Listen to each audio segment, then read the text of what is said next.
Hey guys, okay, so this is the last one for today. The last clinical skill I'm going to be teaching you guys is how to insert a nasogastric tube, aka my shoelace here, using my patient Teddy. His name's Rusco. I've foamed in, I've walked into the room, I've already checked his history to make sure that he doesn't have anything wrong with his nose, like any septal deviations or any abnormal bleedings or anything like that. I've also checked his meds to make sure that he's not on anticoagulation therapy or anything of that nature, to make sure that doing this procedure on him is okay and I don't need to question it, basically. Next, I would walk into the room, and since this is kind of a procedure, you definitely want to make sure that you identify this patient using two identifiers, so you're not sticking a tube up someone's nose. It's not supposed to be. So once I've done that, I foamed in, then I'm going to start explaining the procedure, basically just letting him know why I'm doing this and what I'm doing. Obviously this is something that would have to be ordered by the physician, I'm sure, so they probably have heard a little bit about it before. And then the next thing we're going to do is we're going to get all of our supplies together.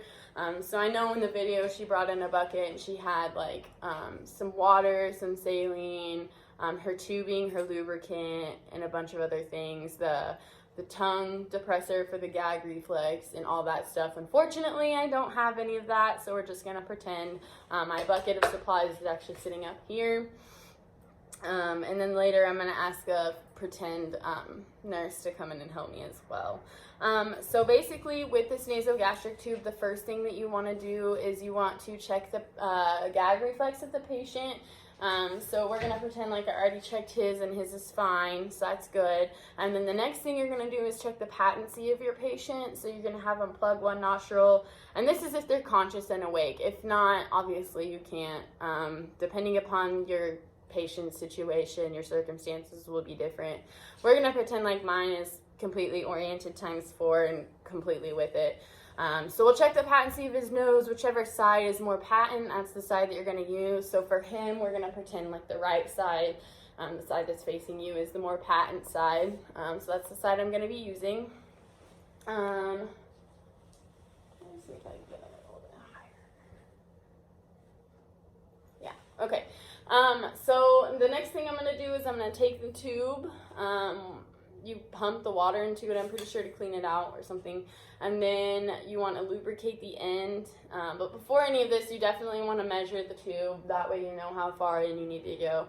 So the first thing you do is you're going to take the end of the tube from the tip of the nostril, the one that you're using, and you're going to go back to the ear, which this is really long because he has a big head.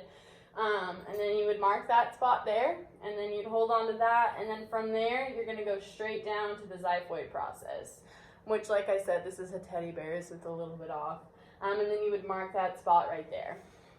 Once you have your spots marked, you can go ahead and lubricate and prep your tube. And then this is when you're going to let the patient know, like, we're going to begin. So essentially you're going to start by sticking it in the nostril. You want to force it up and back towards the ear, because you're trying to get it into the esophagus. And then once you've hit the nasopharynx, this is when you can have your patient kind of bend their head down to help it travel. This is also when you can have your student or your helper nurse or assistant or whoever step in, and you can kind of feed them drinks of water or ice chips to help them like swallow, kind of distract, and then also lubricate the tube to get down some more if they're struggling. So like I said, you're going to push it up and back into the esophagus, and down,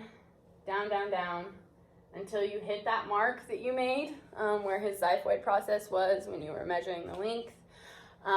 You want to listen for any air coming out of the tubing, just because if you hear any air coming out of the tubing, it's the most likely in the trachea and not where it should be. And then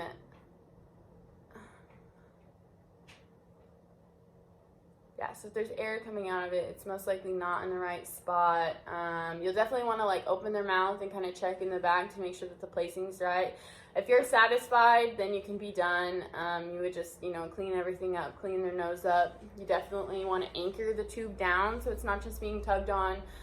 So there's two ways you can do it actually. You can use either a membrane, like tape type thing and like do it to their cheek. Or you can tape it to their nose. I like the nose way. Either way, you make sure you put on your facilities like rub-on adhesive, whatever that is they provide. I don't remember the name. And then the tape one, you just use a 10 centimeter piece of tape. You're going to cut it up like a third of the way. So you have 2 flaps, and then this solid part, you want to stick the solid part on the bridge of the nose, and then you're going to wrap those flaps around the tube each way. If you do it on the side, you want to make sure you have it taped to the nose too, again, so it's not being yanked. And then always tape it to their gown as well, so there's less tension, even though you've already taped it elsewhere. Never clip it to the gown, because again, that's going to interfere with the tubing. It's either going to pinch it off, or it's going to, you know, break it or whatever. And then once you're satisfied, you can just kind of clean up the patient's nose, ask them if they're comfortable, reposition them in bed again if need be, get them anything. Do not use the gastric tube until x-ray has confirmed that it's in the correct spot. So definitely don't jump the gun on like feeding them anything through it or anything like that. But yeah, then you would foam back out after you've asked them if they need anything else. Clean up all your supplies and go about your day. I'm sure out of these videos that there is something that I missed, so guys, please feel free to let me know. Also, I'm in the process of moving, so I could not find my long sleeve shirt, so please just ignore my tattoos. I know it's not part of uniform, but I did my best with what I had. Thanks, Rusco, for being my patient. You're the bomb. Yeah, thanks, guys. Bye.